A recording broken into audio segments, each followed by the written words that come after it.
बिस्मिल्लाहिर्रहमानिर्रहीम। अस्सलाम वालेकुम नाज़रीन, आप देख रहे हैं प्रोग्राम सिटी एट एंड मैं हूँ आपकी मेज़बान अना यूसुफ। वीकेंड है, अपना वीकेंड अच्छे से एंजॉय कीजिए। मौसम भी अच्छा है, धूप में बैठे, अपनों के पास बैठे, प्यारों के पास बैठे, इससे ज़्यादा अच्छा वक्त और कोई नहीं हो सकता है जो आप अपनों के साथ स्पेंड करते हैं। सो नाज़रीन, हमने आज के प्रोग्राम का करना है बाकायदा आगाज़। जिनकी आज बर्थडे है उनको तो विश करेंगे हम ज़रूर, लेकिन इसके साथ साथ कुछ शहर की खबरें भी आपके साथ डिस्कस करेंगे। कुछ खबरें होती ही एक्चुअली आप लोगों से रिलेटेड हैं, वो मसाइल जो कि हमें आपको हर रोज़ सामना करना पड़ता है। इसके साथ साथ आज के मेहमान भी हमें प्रोग्राम में आगे चल के ज्वाइन करेंगे। सबसे पहले पहला सेगमेंट एक दिन एक नेकी।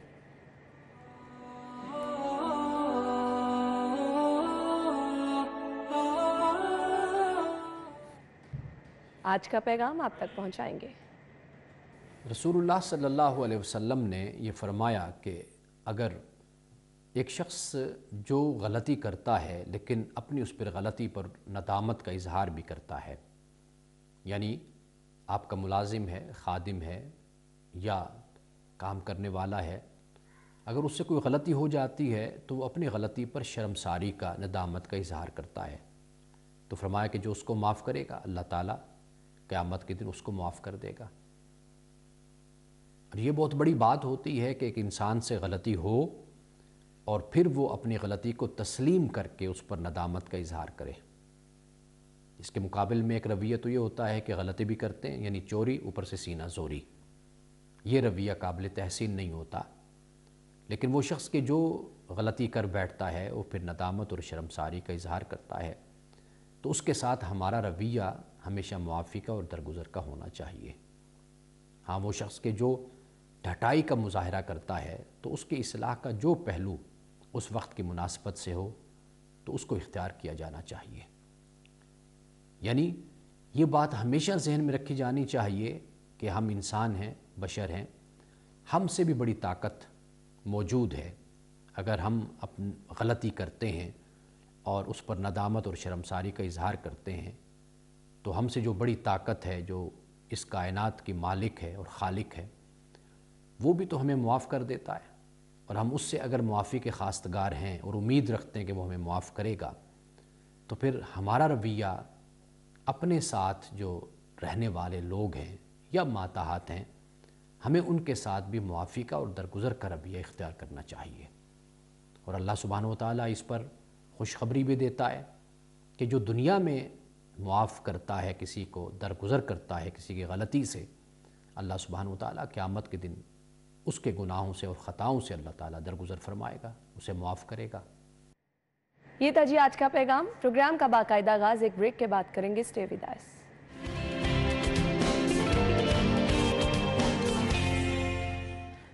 खुश आमदीद आपको एक बार फिर से स्टूडियो में कहेंगे। नाज़रीन, आज की खबरों की तरफ हमने बढ़ना है और जी खबरें हमारे पास जो हैं उनकी डिटेल्स की तरफ हम चलेंगे। हमारे साथ हमारे सीनियर रिपोर्टर्स मौजूद हैं, आमिर रज़ा खान साहब और अली रामे ने आज हमें ज्वाइन किया है। अस्सलाम वालेकुम, क्या हाल चले आपके? अल्लाह करम है, शुक्र अल्हम्दुलिल्लाह। सो नाज़रीन, पहली खबर की तरफ बढ़ते हैं और अस्पतालों के हालात बेहतरी की तरफ जा रहे हैं। हर रोज़ एक टाइम था हम अस्पतालों की बुरी चीज़ें आपसे डिस्कस करते थे, फ़लाँ हॉस्पिटल में ये हो रहा है, ये हो रहा है, लेकिन अल्हम्दुलिल्लाह अब हर रोज़ एक अच्छी खबर आपसे डिस्कस कर रहे हैं।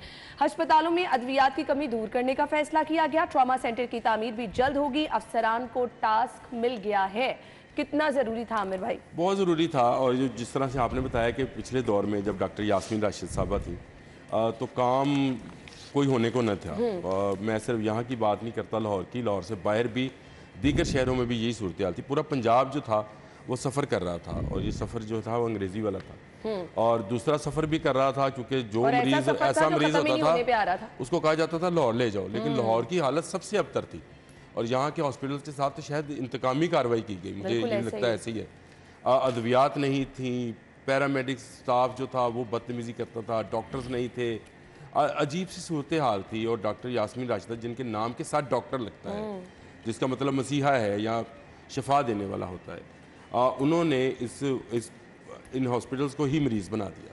आप यकीन माने, मुझे वो वाकया नहीं भूलता। उकाड़ा से एक शख्स अपनी जली हुई बच्ची को लेकर आया, चिल्ड्रन हॉस्पिटल गया, उसने यहाँ के हर बड़े हॉस्पिटल की तरफ रुख किया, बच्ची को किसी ने एडमिट नहीं किया, वो हाथों में अपनी बच्ची उठाए, कह रहा है मैं डॉक्टर, टेलीफोन कॉल पे लिया, उसने कहा मैं डॉक्टर यास्मीन राशिद साहिबा से रिक्वेस्ट कर रहा हूँ कि कहीं मेरी बच्ची का इलाज करा दिया जाए। अभी भी सूरत हाल जो कोई ज़्यादा अच्छी नहीं हुई, क्योंकि इन चंद दिनों में कोई क्या हो जादू की सकता छड़ी है? तो किसी के बिल्कुल पास सही भी कहा नहीं है। लेकिन ये तो चले रोज़ के रोज़ एक खबर आना शुरू हो गई कि हॉस्पिटल के लिए ये किया जा रहा है, और हाई कोर्ट ने भी अब तो उसको तस्लीम किया कि अगर ये काम किए जा रहे हैं तो बहुत अच्छा है, और उन्होंने सराहा पंजाब गवर्नमेंट को। तो मैं समझता हूँ कि इस पर काम करने की सबसे ज़्यादा ज़रूरत थी और तेज़ी से ज़रूरत थी। सेहत के मामलात आपको भी पता है, जिस तरह की खुराक हम लोग खाते हैं मिलावट शुदा, जिस तरह की फ़िज़ा में सांस लेते हैं, आज दूसरे नंबर पे है लाहौर, बिल्कुल ऐसे ही फ़िज़ाई आलूदगी में। तो बीमारियां तो आएंगी, ओद कर आएंगी, और एक एक घर में तमाम के तमाम जो अहले खाना है वो बीमार है। आप यकीन माने जितने टाइम जितना पैसे सर्व होता है ना खाने पे, हर घर में उतने अद्वियात पे भी अद्वियात पे पैसे लगते हैं। मैं एक मेडिकल स्टोर पे खड़ा था, तो मैं मतलब लाइन लगी थी वहाँ पे। लाइन से मुराद ये है कि चंद लोग ज़्यादा थे, तो वो एक काउंटर पे था, तो वो कर रहा था, तो एक बंदा उसमें से बोला, कहता है कभी ये रश खुराक वाली दुकानों पे होता था। एग्जैक्टली ऐसे ही है। यानी ऐसी खाने वाली दुकानों पे होता था, अब बिल्कुल यहाँ आपकी पे बात ठीक है। हॉस्पिटल्स की बात करें, ऐसी बात भी नहीं है, पिछली गवर्नमेंट गई है, बहुत अच्छा काम किया उन्होंने, आप ऐसे उन पर तनकीद कर रहे हैं। चौधरी परवेज़ लाई की हुकूमत थी, हॉस्पिटल्स में बताएं कितना अच्छा निज़ाम। मुझे लगता है कि ना ऐसी जैसी अली बातें करते हैं ना, बहुत या तो अच्छा, बंदा बहुत शदीद सदमे की हालत है, ऐसी बहुत अच्छा बातें निज़ाम था। तमाम तर तवज्जो उनकी सिर्फ गुजरात की तरफ थी, लाहौर पर भी तवज्जो देते थे। सबसे पहले गुजरात, हॉस्पिटल्स में ही कुछ कर लेते। अब देखें जो गुजरात की तरफ एक फ़ंड जा रहा था ना, अब वो नहीं है, अब हर चीज़ फ्रीज़ कर दी गई है। फ्रीज़ करने के बाद सिंपल एजेंडा ये है कि अपने काम को आप बेहतर करें। मैंने आपको पहले भी प्रोग्राम में बताया था कि अब वो पॉलिटिकल प्रेशर नहीं है जो पहले एक पॉलिटिकल प्रेशर एक पॉलिटिकल हुकूमत के ऊपर होता है। अब केयर टेकर सेटअप है, आपने गैर जानबदार लोग यहाँ पर बैठा दिए, अब उन्होंने अपना काम करना, सिंपल उन्होंने वाज़ेह डायरेक्शन दे दी है। बजट प्रॉब्लम तो नहीं आड़े आएगी, क्योंकि जिस तरह से हम बात कर रहे हैं कि हर रोज एक नया इनिशिएटिव लिया जा रहा है कि अस्पतालों में ये भी करना है, ये भी करना है, ये भी करना है। देखिए हॉस्पिटल्स के अंदर ये जो प्रोजेक्ट्स आ रहे हैं ना, ये सबसे पहले ऑलरेडी प्रोजेक्ट्स अंदर हैं उसके, ठीक है। अब तवज्जो पहले ये दी जा रही है कि जो तो बिला वजह से एक डेवलपमेंट शुरू की गई थी ना, उसको अभी रोकें। जो ज़्यादा ज़रूरियात है, जिसमें ख़ास तौर पर आपके सेहत के हवाले से हैं, उन पर फोकस करें। ठीक है। तो उन पर फोकस करने से ये कि लाहौर के अंदर जो 3 ट्रॉमा सेंटर्स बनने हैं वो आपको बहुत ज़रूरी है। आप हॉस्पिटल तो अभी खड़ा नहीं कर सकते, अगर आप ट्रॉमा सेंटर के ऊपर फौरी से काम शुरू कर दें, क्योंकि ये 1.5-2 साल प्रोजेक्ट ये ले जाएगा, 3 साल भी ले जाएगा, और अगर अभी आप इसको शुरू नहीं करते तो फिर इनकी प्रोजेक्ट कॉस्ट जो है वो एट द एंड बहुत बढ़ जाएगी। इवन कि अभी भी पेट्रोल की कीमतें बढ़ी हैं, अच्छा 50% प्रोजेक्ट की कॉस्ट बढ़ चुकी है। सही है। हमने गवर्नमेंट ने फ़ंड रोक लिए, फ़ंड रोकने से नुकसान अब ये होगा कि कॉन्ट्रैक्टर्स जो हैं वो किसी प्रोजेक्ट पे काम ही नहीं करेंगे। उनकी पहली डिमांड ये होगी हुकूमत पंजाब से कि सबसे पहले आप इनकी कॉस्ट बढ़ाएं, तो बर्डन पंजाब के ऊपर मज़ीद बढ़ेगा, अनएम्प्लॉयमेंट भी बढ़ेगी, क्योंकि आपने बजट रोक लिया, डेवलपमेंट का काम रुक गया। सिर्फ मखसूस जो डेवलपमेंट के काम है जो ज़्यादा ज़रूरी हैं, या जो 80% 90% जो है वो बिल्कुल करीब है अपनी कंप्लीटेशन के, तो उन पर फोकस किया जा रहा है। मेरा तो ख्याल है कि दोबारा टेंडर कराने चाहिए गवर्नमेंट को, तमाम ठेके जो थे, आमिर भाई नुकसान नहीं होगा उससे। मोहम्मद खान भट्टी जिस तरह से रिश्वत लेता है उसकी दास्तानी, अगर मैं जो प्राइवेट महफिल में बातें हो रही है ना, वो अगर यहाँ पर बयान करना शुरू करें तो अजीब सी आपका प्रोग्राम भी अजीब सी सूरत हाल अख्तियार, वो सियासी बन जाएगा बिल्कुल। लेकिन मैं रामे भाई की बात को कि फ़ंड रोके गए हैं, अब इनके टेंडर्स दोबारा कराएं। ये C ग्रेड चीज़ इस्तेमाल कर रहे थे, A ग्रेड के पैसे लगा रहे थे। ये कहाँ पे असूल है जी कि आप C ग्रेड, और उसकी वजह ये थी कि वो दरमियान में पैसे दे रहे थे। तो ये अगर फ़ंड रोके गए हैं तो हमें भी गवर्नमेंट से कहना चाहिए अगर आप इतने गैर जानबदार हैं तो आप ज़रा टेंडर दोबारा कराएं ना, तो जो अच्छे लोग तफसीलात इकट्ठी की जा रही हैं बाकायदा, जहाँ जहाँ जो आपने टेंडर्स दिए, ठेके दिए, उनकी तफसीलात दी जा रही हैं कि किस तरह से टेंडर दिए, क्या पेपर रूल्स को फॉलो किया गया या नहीं किया गया। अभी तो आपकी ये जो अखबारों में इश्तिहारात छपते थे ना, इनके ऊपर ऑडिट हो रहा है। सुनने में आया कि इनके ऊपर भी कोई रूल्स को फॉलो नहीं किया गया, बिला झिझक धड़ाधड़ इश्तिहार दे दिए गए। एक इश्तिहार 4-4 दिन वो लगता रहा है, हॉस्पिटल्स के हवाले से इश्तिहार लगता रहा है। मतलब आपने इश्तिहार तक लोगों को महदूद रखा है, अमलन तो आपने कुछ किया ही नहीं। मनपसंद अदारों को दिया जाता रहा है। मनपसंद ये भी तो बताया ना, हाँ जी, मनपसंद चाहिए बस हो गई। मतलब आज के दिन तक हमारे अपने इदारे के इश्तिहारात बंद है, बंद है, बिल्कुल बंद है, और बिल्कुल बंद है तो बंद है जी। तो ये अस्पतालों के ऊपर, पिछले क्योंकि गुज़दार दौर निगरान के बंद थे इश्तिहारात, ऐसे बंद ही रहे। आज निगरान तक वज़ीर बंद आला है। पंजाब की वाज़ेह हदायत है कि हेल्थ का जो सिस्टम है उसको बेहतर किया जाए। इसीलिए डॉक्टर जुवेद अकरम साहब की जो उन्होंने एक खसूसियात हैं उस पर उन्होंने फोकस किया हुआ है कि आप काम करें, आपको हर तरह की गवर्नमेंट के हवाले से जो भी आपको चीज़ चाहिए होगी आपको मिलेगी, बस लोगों को इलाज मिलना चाहिए। वैसे एक रिक्वेस्ट करना चाहता हूँ आमिर साहब, आपकी इजाज़त से, आपकी अगर बात मैंने काट ली है तो माफ़ी चाहता हूँ। जिस तरह से हॉस्पिटल्स की तरफ तवज्जो दे रही है ना गवर्नमेंट, इसी तरह स्कूल्स की तरफ भी दे दें। बराए मेहरबानी, बच्चों के बहुत बुरे हालात हैं गवर्नमेंट स्कूल्स के खासकर, और नहीं, इन बच्चों गवर्नमेंट को का आप इंफ्रास्ट्रक्चर की बात कर रहे हैं मैं या उनके इंफ्रास्ट्रक्चर एकेडमिक की भी की? बात कर रहा हूँ, मैं एजुकेशन की भी बात कर रहा हूँ, वहाँ पे हाजिरी की भी बात कर रहा हूँ, वहाँ पे मिसिंग फैसिलिटीज़ की भी बात ऑनेस्टली कर रहा स्पीकिंग हूँ। लोगों का ट्रस्ट नहीं रहा अब एक सरकारी गवर्नमेंट स्कूलों स्कूल है पे। जी जहाँ पे लोग आज भी सिफारिश मांगते हैं कि जी वहाँ पे दाखिला करवा दें हमारे बच्चे का, और वो है DPS, divisional public school, government का स्कूल है ना जी। सेमी गवर्नमेंट बिल्कुल सेमी DPS गवर्नमेंट का स्कूल ही कहलाता है, वो कोई सेमी गवर्नमेंट आप उसको इस तरह से नहीं कह सकते, क्योंकि अब उसका अब बाकी स्कूल भी सेमी गवर्नमेंट करते हैं। फिर देखें क्या होता है। ऐसे ही। अगर सरकारी स्कूलों की हालत बेहतर हो जाएगी, मेरा ख्याल है कि वो तो आपने पेफ के थ्रू स्कूल दिए तो हैं प्राइवेट कंपनीज को, नहीं प्राइवेट प्राइवेट इदारों कंपनीज को को आपने दिए देना, हैं स्कूल, प्राइवेट कंपनीज को देना और गवर्नमेंट बात फी है। बच्चा 500 रुपीज़ पे करती है। हाँ, और आप गवर्नमेंट स्कूलों की जाके जरा हालत देखें। देखिए बहुत बुरे, मैंने कहा लोगों का मैं ट्रस्ट तो ही नहीं रहा। आप चले ज़्यादा दूर ना जाएं भाई, ये एयरलाइन सोसाइटी है, ये बिल्कुल यहाँ शौकत खानम के सामने, उसके अंदर कब्रिस्तान के साथ एक गवर्नमेंट स्कूल है। अच्छा, आप वहाँ पे खाली जाके इंफ्रास्ट्रक्चर की definitely अगर होगा। बात करें ना तो वो तो बुरे हाल है ही।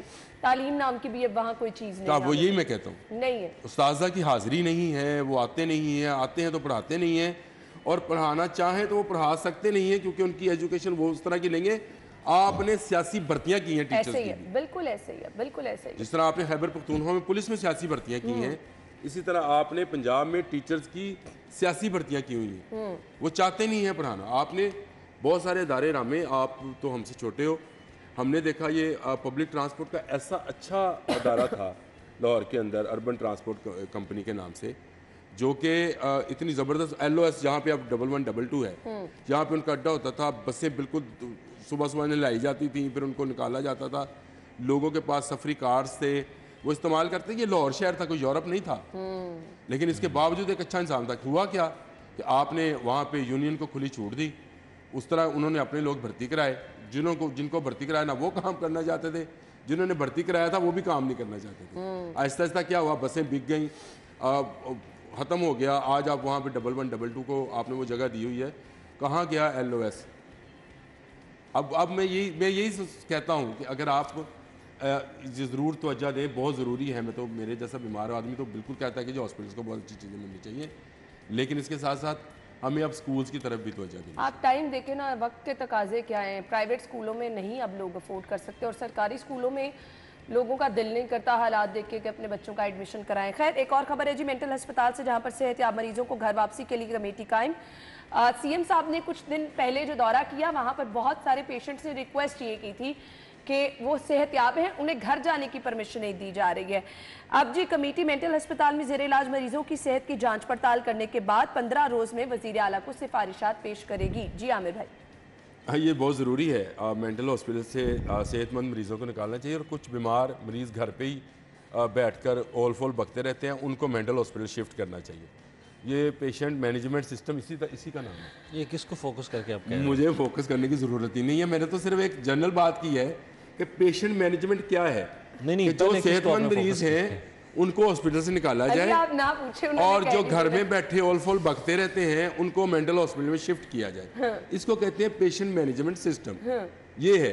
लेकिन अब आप कहते हैं आप फोकस कुछ किसकी इलाज की तरफ हद कर से रहे हैं? ज्यादा आगे लोग निकल जाते हैं, उन पे कोई इलाज नहीं। आमिर भाई नहीं, ऐसे ला इलाज कोई मर्ज नहीं है, अल्लाह ताला शिफा देने वाला है। देखिए, हड्डी टूट जाए या कुछ और हो जाए तो उसका इलाज किसी और हॉस्पिटल में होता है, वो मेंटल में नहीं मेंटल होता। हॉस्पिटल में नहीं, नहीं मैं आमिर भाई तो होता। दिमागी आपने- अमराज की बात कर रहा हूँ।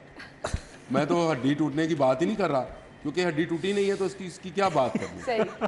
बात तो ये है कि जो आपका स्कल है, जो इसके अंदर आपके अंदर दिमाग खोपड़ी में भरा हुआ है भूसा, वो जल रहा है, वो उसकी बू आ रही है लोगों को। और अब यहाँ तो वहाँ पे मतलब मुझे समझ नहीं आती है कि उसको किस तरह से डिस्क्राइब कीजिए, बट कुछ लोगों को, मेंटल लोगों को पहुँचाने की ज़रूरत है, और मेंटल हॉस्पिटल से सेहतमंद लोगों को बाहर लाने की ज़रूरत है, तब ये माशरा जो है बैलेंस होगा। चले ये मशवरा भी कह सकते क्योंकि हैं, तजवीज़। 250 से जायद मरीज़ थे जो ज़िला पंजाब को उन्होंने डाटा दिया मेंटल हॉस्पिटल की इंतज़ामिया ने कि ये लोग सेहतयाब हैं, ये अपील करते हैं कि जनाब हमें घर वापस भेजा जाए। बिल्कुल। लेकिन हॉस्पिटल इंतज़ामिया ने बताया कि हमारे पास जो एड्रेस दिए गए हैं इन फैमिलीज़ ने, हम उन एड्रेस पर रब्ता करते हैं, वो रब्ता ही नहीं हो रहा, राब्ता नहीं हो रहा, हाँ। फेक उन्होंने एड्रेस दिए हुए हमें, तो हम कैसे इनको भेज दें। तो उस पर क्योंकि मरीज़ों से भी जब वज़ीर ने मुलाकात की तो उन्होंने वाज़िया अपील की, दरख्वास्त की कि अब हम मुकम्मल सेहतयाब हैं, हमारे डॉक्टर्स हम आपके साथ मौजूद हैं, आप उनसे भी पूछ लें। तो लिहाजा हमारी अपील है कि आप हमें घर वापस भेजने के लिए कोई इंतज़ाम जो है वो खासा करें। तो उस पर वज़ीर पंजाब में यकीन दहानी कराई कि हम एक इस पर फ़ौरी तौर पर एक ऑडिट भी करवाएंगे। ऑडिट करवाने के बाद जो आपकी फैमिलीज़ हैं उनसे बात करके आपको वापस जो है भिजवा देंगे। तो उसके लिए कमेटी बनाई है कि कमेटी सब चीज़ों को देखे, मरीज़ों को चेक करे कि क्या वाकई वो सेहतयाब हो चुके हैं, बिल्कुल ठीक हैं। अगर वो ठीक है तो फिर उनकी फैमिली के साथ रब्ता किया जाए और इन लोगों को घर भेजा जाए। और इस पे काम जो है वो शुरू कर दिया गया है। खैर अगली खबर ये है कि गिरफ्तारी का खौफ, नाअहली का खदशा, इमरान खान कौमी असम्बली इलेक्शन से दस्तबरदार। क्यों आमिर भाई? ये भाग ही जाना था वो। नहीं हंसे क्यों आप? मैं ना किस बात पे हंसे आप? नहीं, मैं हंस रहा था कि कल एक दोस्त बता रहा था, कहता यार ये कोई मेला लगा हुआ है लाहौर में, बाबा टंगरी शाह सरकार का, तो वो थे। मैं कहा यार लंगड़ी शाह सरकार, नहीं टंगरी शाह, मैं कहा लंगड़ी शाह उस तरह का। कहता है मेला लगा है वहाँ पे, वो धमाल डाली जा रही है, कोई वहाँ पे जो मलंग है उनको होश नहीं है, कहीं बम धमाका होए, कहीं मरीज़ों को इलाज ना मिले कोई, लेकिन वहाँ धमाल 24 घंटे जारी है। और मर्दो खवातीन की को धमाल जो है, को एजुकेशन जिस तरह नहीं होती, को धमाल जारी है। और तुमने वो मेला जाके सरकार को सलाम नहीं करके आए। मैंने कहा यार जाने का इत्तेफाक नहीं हुआ। तो वो मेरा ख्याल है अब उन्होंने वो मलंगों के कहने पे जो है वो उन्होंने मना कर दिया कि मैं इलेक्शन में हिस्सा नहीं लूँगा। हाँ। और वो उन्होंने भाग ही जाना था, क्योंकि उसके लिए घर से बाहर आना पड़ता है। हाँ, इलेक्शन लड़ने के लिए आपको घर से बाहर आना पड़ता है। ये टीवी स्क्रीन जिसको हम अब मैं बताऊं, मुझे अमेरिकन जब ट्रेनिंग दे रहे थे इसी टीवी की, तो उन्होंने इसका नाम रखा हुआ था वन साइडेड इडियट बॉक्स। वो कहते थे टीवी की एक तरफ बैठ के इडियट बोलता है और बाकी जो लोग हैं वो सामने बैठ के उसको सुनते हैं। अच्छा, ये कहावत मुझे कभी समझ नहीं आई थी, अगर हमारे रहनुमा जो हैं वो इस तरह टीवी पे बैठ के ना बोलते तो मुझे समझ नहीं आनी थी कि ये क्यों उन्होंने कहा था। अमेरिकन टॉड नाम था उनका टीचर यानी काफी देर बाद आपने उसका अमली शक्ल देखी? मैंने बहुत सारी चीज़ों की देखी। हाँ। वो कहते थे मरे शहीद जिए गाजी नस गया न्याजी, मुझे नहीं समझ आती थी। हाँ। अब जब इलेक्शन से दस्तबरदार हुए तो मुझे कल समझ आया, ओहो ये उस वक्त की कही हुई बात आज सच साबित हो रही है। ये वो निशानियां हैं। आपने किसी बंदे को पहचानना हो तो कैसे पहचानते हैं? इलेक्शन से भाग गए। हाँ। तो वो नस गया न्याजी, सीधी बात है। अब मुझे समझ आई। नहीं वो नशे नहीं है, वो इलेक्शन लड़ेंगे, वो चाहते हैं कि पीडीएम आगे आए। सिंपल सी बात ये है, वो पीडीएम को आगे आने का मौका दे रहे हैं, वो भागे नहीं है। अच्छा, पीडीएम कहाँ आ गया है? पीडीएम आगे आ रही है ना? नहीं आगे आ रही तो नहीं। आपने हर तरफ से तो शिकंजा डाल दिया। हाँ, बिल्कुल। अदालतों में आपने केसेस कर दिए खान साहब के ऊपर। खान साहब इलेक्शन लड़ेंगे अदालतों में जाएं? ये बताएं। आपकी जो पीडीएम की गवर्नमेंट है वो उनको सांस नहीं लेने दे रही। मेरी नहीं, अल्लाह माफ़ करे, मेरी नहीं है पीडीएम की गवर्नमेंट। ना मेरी पंजाब की गवर्नमेंट है, ना मेरी पीडीएम की गवर्नमेंट है। हमारा काम इस तरह की चीज़ों को देखना नहीं है। लेकिन मुझे ये पता है कि मोहसिन लगारी वाले हल्के में कल कागजात जमा हुए, तो उसमें पीपल्स पार्टी ने भी कागज़ जमा कराए हैं, नून लीग ने भी कराए हैं, जेयूआई ने भी कराए हैं, टीएलपी ने भी कराए हैं, पीटीआई ने भी कराए हैं। तो मुझे बताएं कहाँ सामने नहीं आ रहे थे। ये खुद से एक बुत तराश लेना अपने दुश्मन का और उसके सामने बैठ के उसके ख़िलाफ़ बातें करते रहना, ये दिमागी अमराज मैंने पहले ही कहा है, ये उसका है शाखसाना। इसका टांग के साथ, इसका हड्डी के साथ कोई मुकाबला नहीं है। ये दिमागी अमराज है जिसमें इंसान खुद से अपना दुश्मन जो है वो क्रिएट करता है और ख़ुद ही उसके ख़िलाफ़ बातें शुरू कर देता है। जो हकीकत ग्राउंड रियलिटीज़ हैं वो बाहर आकर पता चलती हैं। और बाहर का मामला ये है तो घर के गेट से बाहर उन कारकुनों को भी मिलने नहीं आए जिनकी ड्यूटियाँ लगी हैं बेचारों की। रोज़ किसी की 1000 रुपये दिहाड़ी पे है, किसी की 500 पे है, किसी की 800 पे है। मुख्तलिफ इलाकों से मुख्तलिफ लोग ला के वहाँ जो बसाए गए हैं, कतलम्मे और अंदरसे लगाए गए हैं, मेला सजाया गया है। तो उसमें उनको भी आके वो लोग नहीं मिले। तो मुझे बताइए इलेक्शन में उन्होंने कहाँ जाना था? ये सारा मजाक था। और मुझे कि 33 सीटों पर मैं लड़ूंगा, 2 खवातीन की थी, 35 थी टोटल। वो शायद खवातीन वाले पे भी जमा कराना चाह रहे थे, जिस पर उनको समझाया बुझाया गया है कि रहने दो ना ना ना ना। तो उन्होंने कहा अच्छा अगर ये 2 नहीं तो बाकी 33 भी नहीं।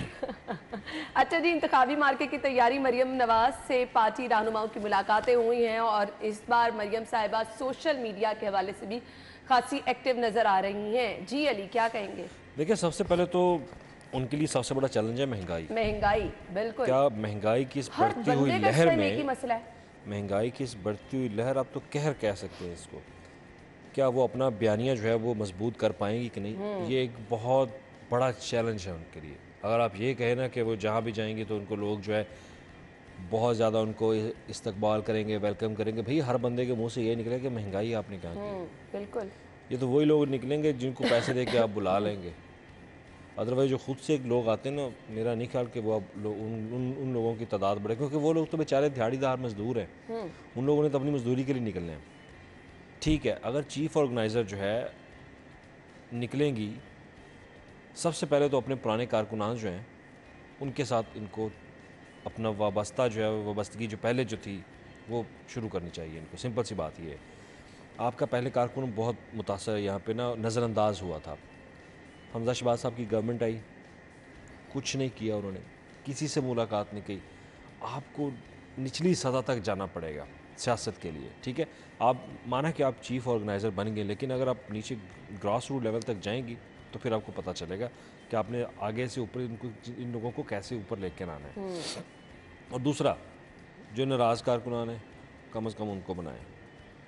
बयान ठीक है, आपके बयान ठीक होते हैं, आप अपोजिशन को या खान साहब को जो भी आप उनके ऊपर तनकीद करती हैं वो ठीक है, आपकी स्पीच आपकी बिल्कुल ठीक है, लेकिन देखना ये कि आपकी हुकूमत ने जो ये महंगाई की है, इसमें आप अपना बयानिया स्ट्रॉन्ग कैसे करेंगे? क्योंकि आप तो दावा करते हैं कि खान साहब के दौरे हुकूमत में ये हुआ, अब आपकी ये 1 साल के अंदर आपने क्या किया है? बिल्कुल। पेट्रोल की कीमत आप कहाँ पे ले गए, डॉलर कहाँ पे चला गया। अब आवाम, यही हर सबसे बड़ा बंदे की, टास्क मेरे ख्याल से पाकिस्तान मुस्लिम लीग नून के लिए है और बहुत बड़ा बिल्कुल चैलेंज आना भी है। बहुत बड़ा टास्क है। आप लोगों ने बयानिया बनाना है वहाँ पे, कैसे बनाएंगे? क्या आप जनरल बाजवा का बयानिया बनाएंगे, साकिब निसार का बनाएंगे, खोसा का बनाएंगे? लोगों की इस बयानिए से नहीं है। लोगों को ये है कि भाई हमारी ज़रूरियात पूरी कर दो, हमारा पेट्रोल सस्ता कर दो, डॉलर सस्ता कर दो। ये चाहिए कि कोई ऐसा जादू हो जाए, तो आपने वो कैसे उनको बताना है कि भाई खान साहब के दौर में ये था तो हमने ये किया। खान साहब के दौर में हर चीज़ तो अब उससे तो आपने डबल कर दी है। सही है, अब उस चीज़ का कंपैरिजन करना है लोगों ने। बिल्कुल। अगर वो अब कंपैरिजन नहीं कर पाएंगे तो फिर अगर आप यही दोष देते रहे कि खान साहब की हुकूमत में ये हुआ, भाई आपने भी 1 साल ले लिया। अगर होते रहे और अगर उनको हुकूमत नहीं करनी आई, आप तो तजर्बाकार हैं, 30 सालों से आपकी हुकूमत आप आवाम के लिए कुछ बेहतर करके दिखा दें। मुझे ब्रेक का कहा जा रहा है, ब्रेक लेते हैं, ब्रेक के बाद दोबारा से हाजिर होंगे, हमारे साथ ही रहिएगा।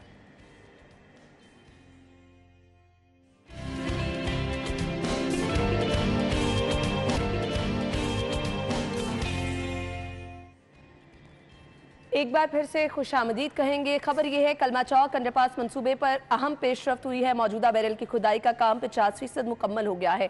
खासी तेजी से ये काम चल रहा है। ट्रैफिक का बहुत बड़ा मसला हल हो जाएगा।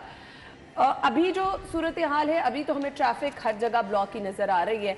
कुछ आप देखते हैं मॉल रोड पर हालात जमान पाक की वजह से क्या हैं, 1-2 जगह पे शहर में आपको पता है ये तामीराती काम चल रहे हैं। बुरा हाल है इस वक्त शहर में ट्रैफिक का। आमिर भाई, ठीक हो जाएगा मेरा ख्याल है। जिस तेज़ी के साथ काम शुरू किया गया है, जिस तरह से समनाबाद अंडरपास की बात हुई, ये कलमा चौक वाली बात हुई, और हमारे इलाके में भी काम, उसके साथ साथ मैं हमेशा जिक्र भी कर देता हूँ ताकि लोगों के जहन में रहे कि वो भी काम हो रहा है। ये बाकी 2 जगहों पे तो नज़र है। मुल्तान रोड बहुत मेन रोड है और उसके ऊपर ये काम है, तो वहाँ पे भी ट्रैफिक का लोड है। लोड मैनेजमेंट जो है वो ट्रैफिक पुलिस किसी हद तक करती है, लेकिन रात मुझे बहुत गुस्सा आया इस बात पे कि ये ट्रैफिक सिग्नल्स बंद कर देते हैं और अपनी तरफ से बिल्कुल ज़्यादा प्रॉब्लम करते हैं। अच्छा, वो ज़्यादा प्रॉब्लम इसलिए करते हैं कि वो जो बेचारा पुलिस का एक वार्डन खड़ा होता है, वो यहाँ से भी रोक रहा है। अच्छा, वो रंग बरंग डंडा जो लहरा रहा होता है, और लोग मोटरसाइकिल वाले और उसकी कोई बात सुनते नहीं है। ट्रैफिक ब्लॉक होते ये बाहर पीको रोड वाला इशारा जो है, ये 3 दफ़ा बंद, 4 दफ़ा उसने खोला बेचारे ने। आगे गए तो वो उससे अगला इशारा अकबर चौक वाला वो मिल गया। वो आधा घंटा मेरा इसी काम पे लग गया। तो ये सिर्फ मेरा एक रोड का एक्सपीरियंस है अपना कल रात का। तो बाकी रोड्स पे जहाँ पे तामीराती काम वाकई में हो रहे हैं, वहाँ की क्या सूरत हाल है की, जैसे मैं आपने बताया, ये बहुत अहम शाहराह है जो कि अब मेन बुलेवार्ड कहलाती है। कलमा चौक यहीं से आप जेल रोड पे जाते हैं, फिर उधर से माल रोड चले जाते हैं, एक ट्रैफिक का बहुत बड़ा फ्लो है जिसको अब आप कज़ाफ़ी स्टेडियम के ज़रिए डाइवर्ट कर रहे हैं। Exactly. और कज़ाफ़ी स्टेडियम में बहुत छोटा रोड है। स्कूल्स टाइम पे मुझे 2 दिन पहले जाने का इत्तेफाक हुआ, तो अना कसम से कि मैं तौबा तौबा कर रहा था कि गाड़ी बचाऊं कैसे और चलाऊं कैसे।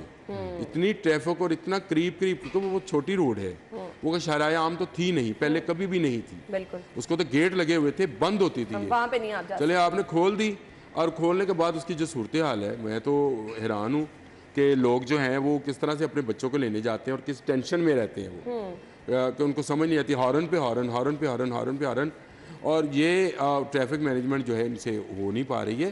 तो जितनी काम जल्दी मुकम्मल हो जाए, ये पायल्स मुकम्मल हो गई 2000, खुशी हुई चंद दिन पहले खबर आई थी कि 2-4 रह गई। सीएम साहब ने अप्रैल का टाइम दिया हुआ है कि आपने 12-15 अप्रैल से हो जाएगा पहले अप्रैल में। एक साइड आपने मुकम्मल करनी है, ताकि जो बरकत मार्केट से आने वाली ट्रैफिक है या कलमा चौक एक से तरफ की ट्रैफिक खुल एक तरफ की ट्रैफिक जो है वो खुल जाए। नहीं, मेरा ख्याल है ये टाइम जो है ना रमे, एक तरफ की खोलने वाला, ये पहले का है कुछ, क्योंकि वही ना, मुझे याद है PSL आनी है ना, तो PSL तो आपके फरवरी के एंड में और मार्च के शुरू में लाहौर में आ जाएगी। हाँ, उससे पहले इन्होंने उससे काम पहले एक करना है। साइड ये खोल फरवरी देंगे। या आई थिंक फरवरी का हाँ, टाइम ये दिया है उन्होंने। अप्रैल तक तो ये मुकम्मल अप्रैल तक तो ये साइड जो है 15 से 20 दिन के अंदर, एक साइड जो है वो 10-15-20 दिन के अंदर उन्होंने मुकम्मल 15 कर से लेनी है। 20 दिन। और अगर ये निगरान वज़ीर आला साहब या उनका कोई कारपरदाज जो है वो प्रोग्राम देख रहा है, तो ये ज़रूर पहुँचाए कि भाई वो खारक नाले वाले काम पे भी तवज्जो दे दें, और कमिश्नर साहब ही दे दें, कुछ जाके विज़िट ही कर ले कि वहाँ लोगों की क्या सूरत हाल है। वो जो आपने पाइप रखे हैं उसके आगे फलों वाले ने ठेले लगा लिए हैं,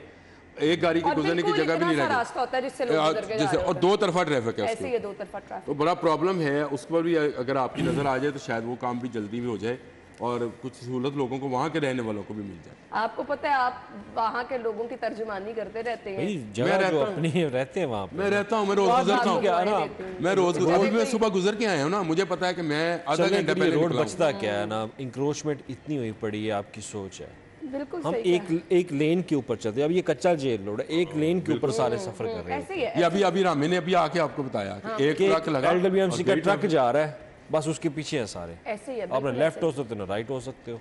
क्या कर सकते हैं। तो खैर, ये इंक्रोचमेंट बहुत आपको बड़े- ख़त्म करनी पड़ेगी। इंक्रोचमेंट के ऊपर हमारी वज़ीर आला पंजाब से अपील है कि इंतज़ामिया को कहें कि फौरी तौर पर ये इंक्रोचमेंट के हवाले से एक्शन ले। अब ठीक है, DC चेंज होने वाले हैं, उसके बाद असिस्टेंट कमिश्नर्स की बारी आ जाएगी। अब किस किस जगह का हम इंक्रोचमेंट के हवाले से जिक्र करें। दाता दरबार के पास चले जाएं, कचहरी के पास चले जाएं, इतने बुरे हालात हैं कि मुझे जब कभी वहाँ से जाना पड़े मैं 10 दफ़ा सोचती हूँ कि मुझे कौन सा ऑल्टरनेट रास्ता लेना है। नहीं, लक्ष्मी चले जाएं, मुगलपुरा चले जाएं, मैं आप लाहौर का कोई एक नाम इलाका मैं तो वही कह रही हूँ बताएं, ना, इतने जहाँ मर्जी चले ज़्यादा जाएं आप। मसाइल हैं, किस तरह ये हल अगर होंगे? ट्रैफिक वाले, मैंने कई दफ़ा देखा ये कच्चा जेल रोड के ऊपर 5-5 लोग आते हैं, वो रक्शे वालों को भगाते हैं, इंक्रोचमेंट ख़त्म करवाते हैं। ये वो possible जैसे ही नहीं है, गायब ये हुए, बहुत मुश्किल काम है। सब मुझे कुछ ब्रेक का वापस। आयशा कह रही है। नाज़रीन, ब्रेक के बाद आपको ज्वाइन करते हैं, हमारे साथ रहिएगा।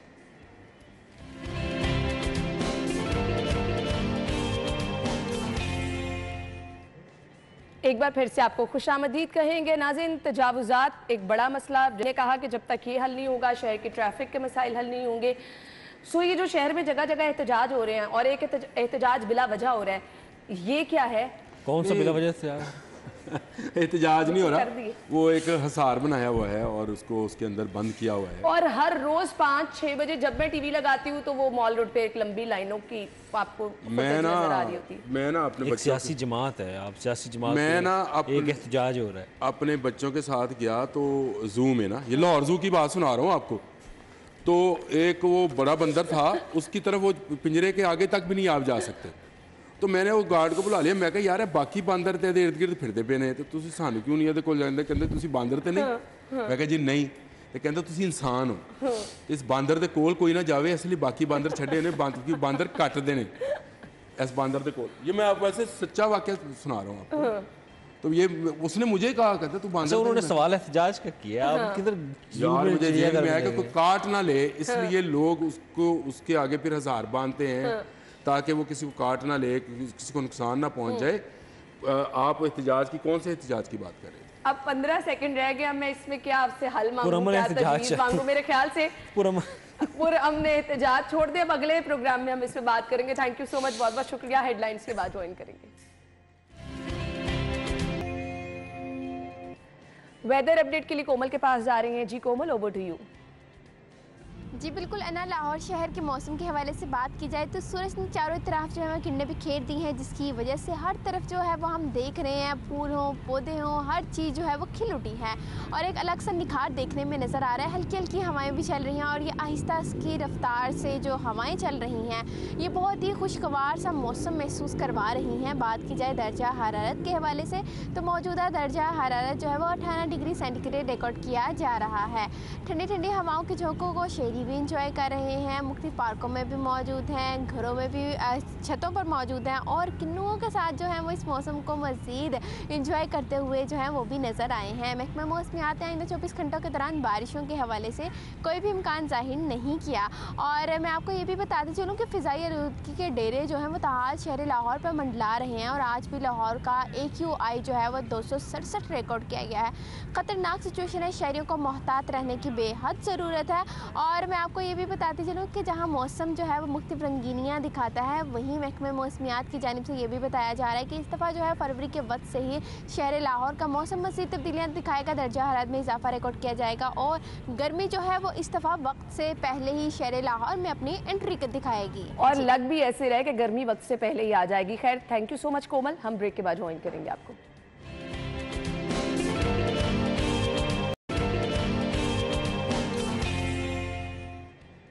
Welcome back. प्रोग्राम में आपको एक बार फिर से खुश आमदीद कहेंगे। नाज़रीन, आज दुनिया भर में और पाकिस्तान में भी बहुत एक अहम दिन मनाया जा रहा है। इस दिन को मैं अहम दिन इसलिए कह रही हूँ क्योंकि हमने बात करनी है प्रिवेंशन पर। कैंसर एक ऐसा मर्ज़ है जो कि बढ़ता चला जा रहा है। इससे बचाओ, इससे एहतियात। आज के दिन का पैगाम यही होगा कि इससे कैसे बचना है, कैसे आपने एहतियात बरतनी है, अपनी लाइफस्टाइल को आपने किस तरह से मॉडिफाई करना है कि आप इस मर्ज से बच सकें। साथ ही साथ इसकी डिफरेंट टाइप्स भी डिस्कस करेंगे, तरीका इलाज क्या है वो भी डिस्कस करेंगे। आम तौर पर समझाया जाता है कि ये एक लाइलाज मर्ज है जो कि काफ़ी हद तक ठीक भी है, लेकिन क्योंकि हमारे माहिरीन इस पर सही तरह से रोशनी डालेंगे सो हम उनसे जानेंगे कि एहतियात क्या है, बर वक्त इलाज कितना ज़रूरी है, बर वक्त पता चल जाना कितना ज़रूरी है। आज के दिन का मकसद सिर्फ और सिर्फ आप लोगों के अंदर शऊर बेदार करना होगा। हम प्रोग्राम के आगाज़ की तरफ चलते हैं। हमारे जो मेहमान हैं मैं तारुफ कराना चाहूँगी। प्रोफेसर असद चट्टा साहब ने हमें ज्वाइन किया है जो कि हेड ऑफ मैक्सोफेशियल सर्जरी हैं, और इसके साथ साथ डॉक्टर मोहम्मद अब्बास खोखर साहब ने हमें ज्वाइन किया है, head of oncology and radiotherapy department है। अपने मेहमानों को आज के शो में वेलकम कहेंगे। अस्सलाम वालेकुम। थैंक यू सो मच, बहुत बहुत शुक्रिया। बहुत ही स्पेशल दिन है और मेरे ख्याल से एक बड़ी रिस्पॉन्सिबिलिटी हम सब पे आयद होती है कि हमने अपने पाकिस्तान को इस बीमारी से महफूज कैसे रखना है। सबसे पहले सर आपसे आगाज़ कर लेते हैं, क्या कहना चाहेंगे, कितना ज़रूरी है आज के दिन बातचीत करना, लोगों को अवेयर करना? जैसे सबसे पहले तो आपका शुक्रिया, आपने मदऊ किया जी। ये बड़ा ज़रूरी, जैसे आपने मेंशन किया कि कैंसर के बारे में ये बड़ा तासुर है कि ये लाइलाज मर्ज़ है। ये दुरुस्त नहीं है, क्योंकि अगर कैंसर को हम जल्दी उसका डायग्नोसिस कर लें तो उसका इलाज मौजूद है, और जल्दी डायग्नोसिस इतना इम्पोर्टेंट है कि ये आपकी जो लॉन्ग टर्म सर्वाइवल है उस पर उसको प्रिडिक्ट करता है। इस दिन के हवाले से ये बड़ा इम्पोर्टेंट है कि प्रिवेंशन पे बात की जाए, क्योंकि prevention is always better than the cure. हमें ये चाहिए कि हम इसके प्रिवेंशन के बारे में जितने भी तरीक़ाकार हैं उनको लोगों को बताएं, उनको अवेयर करें। और उसमें सबसे इम्पोर्टेंट यही है कि आज जैसे आपने मेंशन किया, लाइफस्टाइल मॉडिफिकेशन करनी चाहिए।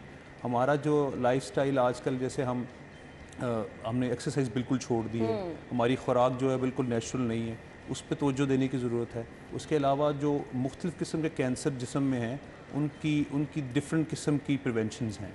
फॉर एग्ज़ाम्पल जैसे मैं ओरल कैंसर का स्पेशलिस्ट हूँ जी, तो उसमें हमारे जो रेडिली अवेलेबल यहाँ पे हमारी सोसाइटी में पान, गुटखा, छालिया है, और वो एक जहर है जी। और इस जहर को रोकने के लिए हमें कानूनी रास्ते भी अपनाने चाहिए। हमारी जो गवर्नमेंट है उसको भी चाहिए कि इसके बारे में लेजिस्लेशन करें, क्योंकि अगर आप किसी भी गली मोहल्ले में चले जाएं तो ऐसे खुलेआम बिक्री है और बच्चों की पहुंच में है।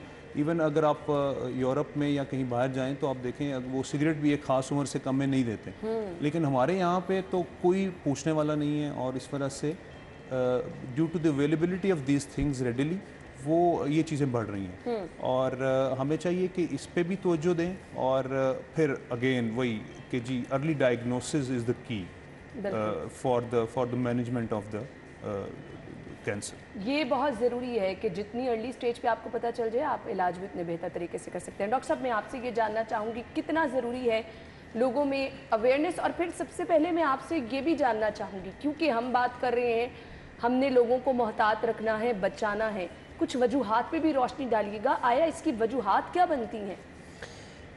कैंसर में कुछ ऐसी चीज़ें हैं जो मॉडिफाइएबल हैं और कुछ हैं जो मॉडिफाइएबल नहीं हैं।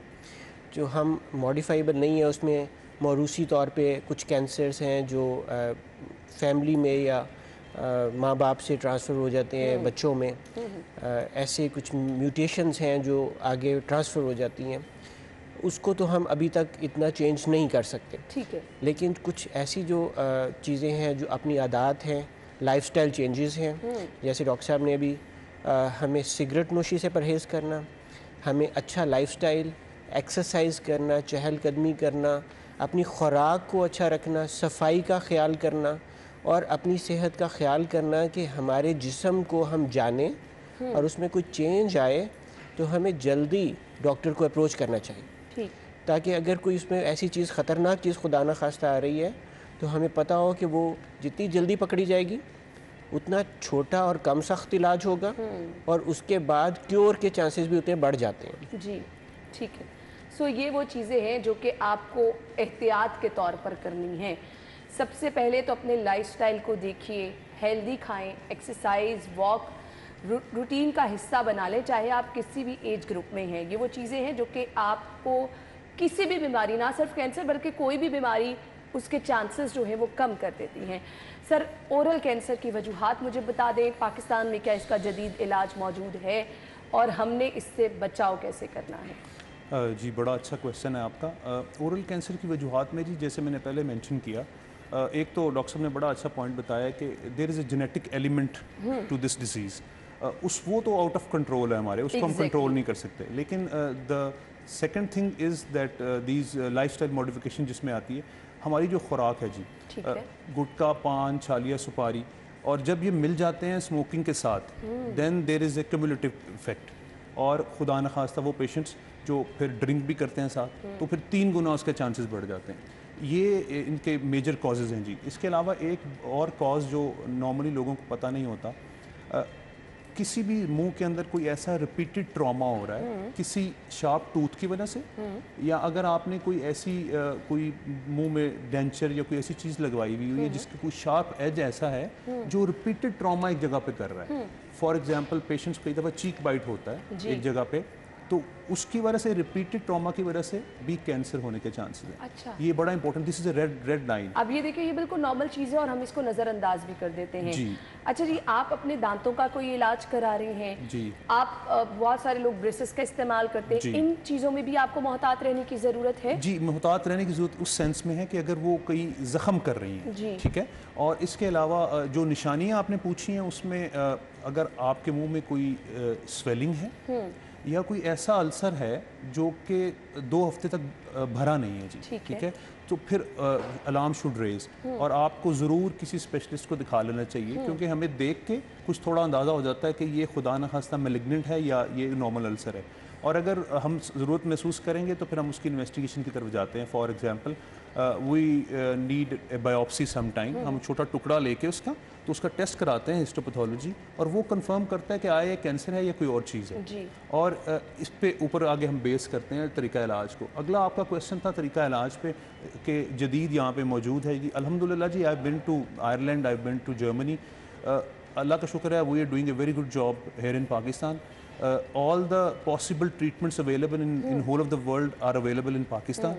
और उसमें सबसे as far as my specialty is concerned, तो हम सर्जरी करते हैं जी। हम कैंसर को निकालते हैं और ये कैंसर जो है ये गर्दन में फैलता है, तो इस उसका एक बड़ा अहम हिस्सा ये है कि हम गर्दन की सफाई भी साथ ही करें जी। और कई दफ़ा चूँकि ये कैंसर बड़ा होता है तो हमें मुंह का काफ़ी हिस्सा निकालना पड़ जाता है, and then there is reconstruction, जिसके लिए फिर हम खुद भी करते हैं और साथ हम अपने कोलीग्स की, प्लास्टिक सर्जन्स की भी मदद लेते हैं। सही। सो प्लीज़ इन तमाम चीज़ों से अल्लाह ताला सबको महफूज रखे, एहतियात कीजिए। डॉक्टर साहब, मैं आपसे ये जानना चाहूँगी, बहुत सारी ऐसी बीमारियाँ हैं जिसमें हम लोग अक्सर कंसर्न डॉक्टर के पास जाने के बजाय लेट इस तरह से कर देते हैं कि हम होम्योपैथिक की अद्वियात हकीमों के पास चले जाते हैं, जहाँ कहीं पे लिखा होता है कि जी इसका 100% इलाज होगा। इस प्रैक्टिस को कैसे देखते हैं आप? क्या कैंसर का इलाज इन चीज़ों से मुमकिन है? देखिए, हमें जो हमने पढ़ा और जो हम प्रैक्टिस करते हैं उसको हम कहते हैं एविडेंस बेस्ड प्रैक्टिस। आज जो भी साइंस डेवलप होती है उसका कहीं एविडेंस होता है। एक दवा नहीं बनती है, उसको पहले लेबॉर्ट्री में चेक किया जाता है, फिर जानवरों पे तजर्बात होते हैं, फिर उसको बड़े ही केयरफुली फ़ेज़ 1, 2, 3 ट्रायल्स में इंसानों के ऊपर, और फिर उसमें पता चलता है कि दवाई कितनी इफ़ेक्टिव है जी। और उसके साइड इफ़ेक्ट्स क्या हैं। और यही हमारी लर्निंग है, यही हमारी रिसर्च है जो हमने अपने पेशेंट्स के पास लेके जानी है कि अगर ये दवाई लगाएंगे तो इसके साथ इतने % चांसेस हैं कि आपकी बीमारी ठीक हो जाएगी, या इसके ये साइड इफ़ेक्ट्स आएंगे जिसके लिए हम पॉसिबल रेमेडी ये करेंगे। इसलिए मैं समझता हूँ कि जो एविडेंस बेस्ड प्रैक्टिस है, जो हमारी एलोपैथिक प्रैक्टिस है, उसके लिए चूँकि हम उसमें ट्रेंड है तो इसलिए हम यही कहते हैं कि ये इस वक्त की बेस्ट प्रैक्टिस है। ठीक है। इसलिए पेशेंट को फिर एक और इम्पॉर्टेंट बात यह है कि ये एक मल्टी डिसिप्लिनरी अप्रोच के साथ कैंसर ट्रीट होता है। सिर्फ सर्जरी काफ़ी नहीं है, या सिर्फ कीमोथेरेपी काफ़ी नहीं है, सिर्फ रेडिएशन काफ़ी नहीं है। कुछ मरीज़ हैं जिनको ये तीनों चाहिए, कुछ को 2 चीज़ें चाहिए, कुछ को 1 चीज़ चाहिए। जितनी अर्ली स्टेज पे आएंगे उतने ज़्यादा चांसेस हैं कि इलाज में कम से कम हमें इंटरवीन करना पड़ेगा। छोटी सर्जरी कर सकते हैं, इलाज मुकम्मल हो जाता है। सही। बाज़ दफ़ा बड़ा ट्यूमर आता है तो सर्जरी के साथ रेडिएशन लाजमी है।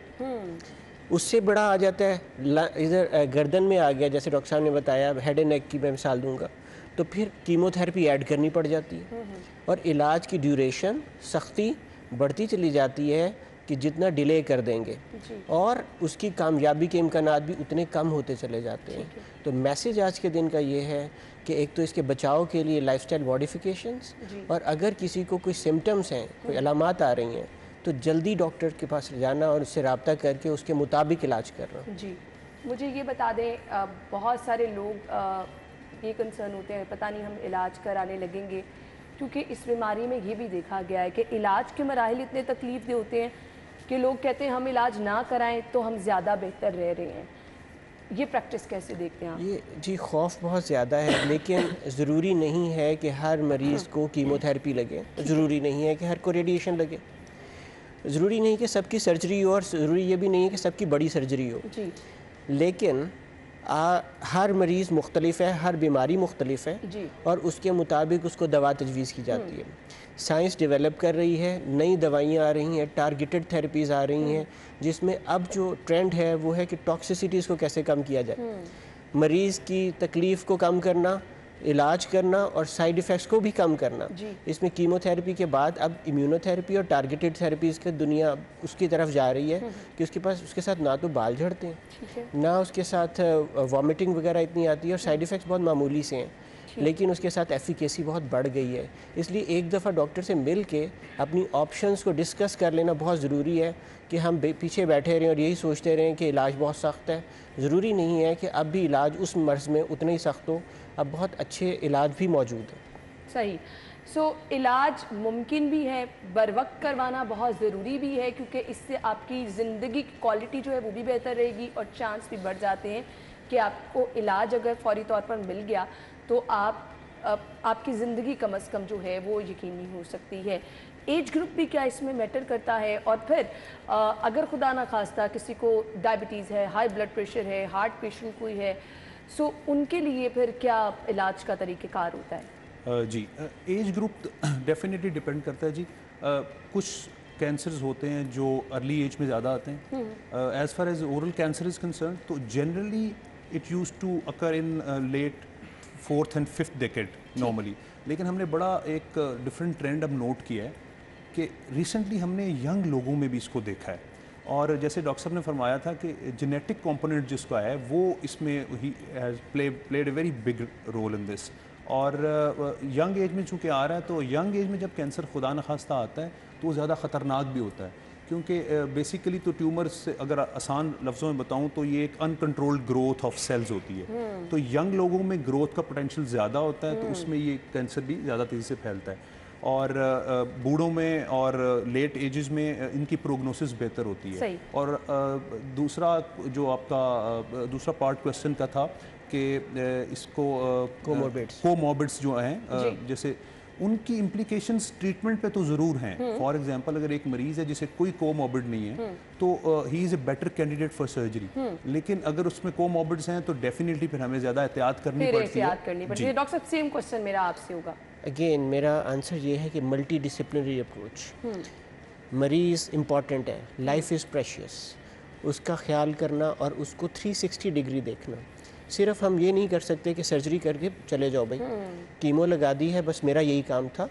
मरीज़ को बिठा के डिस्कस करना कि अब इस पेशेंट को दिल का मसाइल है, इसको ब्लड प्रेशर है, इसको शुगर भी है, इसकी एज ज़्यादा है, इसकी कम है, इसके लिए कितनी एग्रेसिव थेरेपी जो है वो कर सकते हैं, कितनी नहीं कर सकते हैं।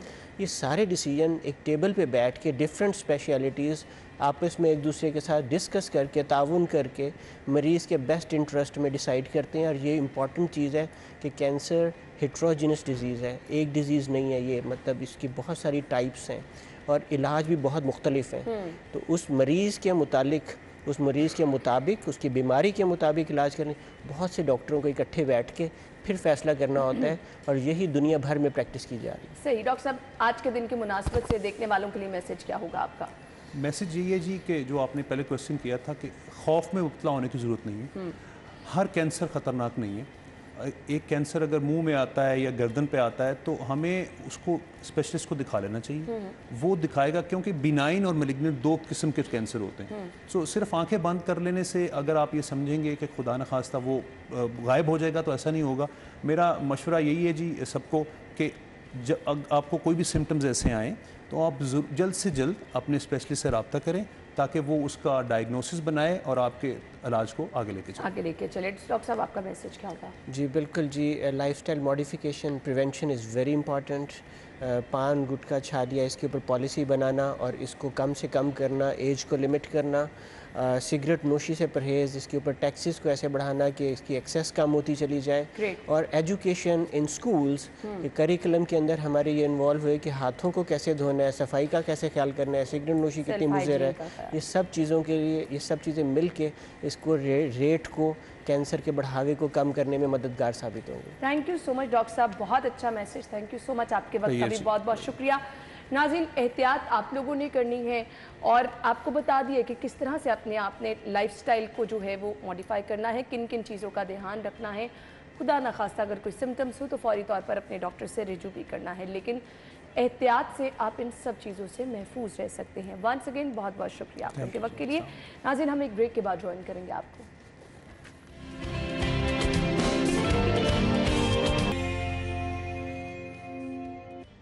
आज की रेट लिस्ट हाफिज दिलावर बता रहे हैं जी, ओवर टू यू। सब्जियों की कीमतों में उतार चढ़ाव का सिलसिला जारी है, जबकि सरकारी रेट लिस्ट और बाज़ार में फ़रोख्त होने वाली सब्जियों की कीमतों में जो फ़र्क है वो बरकरार है। सबसे पहले प्याज की कीमत की बात की जाए तो 235 रुपये सरकारी रेट लिस्ट के मुताबिक, जबकि बाज़ार में 270 रुपये प्याज जो है फ़रोख्त हो रहा है। टमाटर की कीमत की बात की जाए तो 50 रुपये सरकारी रेट लिस्ट के मुताबिक, जबकि बाज़ार में 70 रुपये तक टमाटर जो है फ़रोख्त हो रहा है। लहसुन की कीमत की बात की जाए तो 440 रुपये सरकारी रेट लिस्ट के मुताबिक, जबकि बाज़ार में 480 रुपये लहसुन जो है फ़रोख्त हो रहा है। अदरक की कीमत की बात की जाए तो थैंक यू सो मच। नाज़रीन, इसी के साथ ही मंडे को मुलाकात होगी। अपना ख्याल रखिएगा। अल्लाह हाफ़िज़।